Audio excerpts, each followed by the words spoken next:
Hello, നമസ്കാരം എല്ലാവർക്കും. ഇന്നൊരു വിശേഷമുണ്ട് കേട്ടോ. ഞങ്ങളുടെ മോൻ്റെ ബർത്ത്ഡേ ആണ്. 12/7/2012. 2012 ഞങ്ങൾക്ക് കിട്ടിയ നിധിയാണ്. ഇപ്പോൾ ഇന്ന് ബർത്ത്ഡേ ദിവസമാണ്. പക്ഷേ ഞങ്ങൾക്ക് ഇന്ന് ആഘോഷമൊന്നുമില്ല കേട്ടോ. ആഘോഷമില്ലാത്തതിൻ്റെ ഒരു കാരണം, മോൻ്റെ 10ാമത്തെ ബർത്ത്ഡേ മുതൽ അവൻ തന്നെ എടുത്തൊരു തീരുമാനമാണ്, ആഘോഷങ്ങളൊന്നും വേണ്ട, അതിന് ചിലവാകുന്ന പൈസ നമുക്ക് മറ്റെന്തെങ്കിലും നല്ല കാര്യത്തിന് ചെയ്യാമെന്ന്.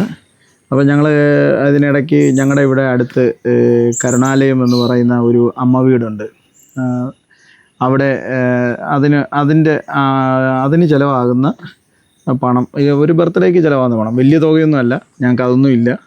എന്നാലും അതിനും ആവശ്യമുള്ള സാധനങ്ങൾ അവിടെ കൊടുക്കുകയാണ് പതിവ്. ഇന്നും അതുതന്നെയാണ് ഞങ്ങളുടെ തീരുമാനം. ഞങ്ങൾക്കിന്ന് മറ്റൊരു വിഷമ വാർത്ത കൂടെ കഴിഞ്ഞ ദിവസം ഞാൻ പോസ്റ്റ് ചെയ്തിരുന്നല്ലോ. ഞങ്ങളുടെ ഒരു കുടുംബ സുഹൃത്ത് കൂടിയായ സുനിൽ വള്ളോന്നി, നാടൻപാട്ട് കലാകാരൻ്റെ വൈഫ് നമ്മെ വിട്ടുപിരിഞ്ഞു.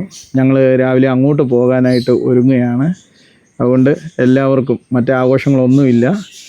എല്ലാവരും മോനൊരു നല്ല ഒരു ബർത്ത്ഡേ ആശംസകൾ നേരണം എന്ന് അഭ്യർത്ഥിക്കുന്നു. നന്ദി. എന്തെങ്കിലും പറയാനുണ്ടോ മോനെ? പിങ്കി മോങ്കോ ഒന്നുമില്ലേ? എന്നൊരു ഹായ് പറഞ്ഞേ. ഹായ്.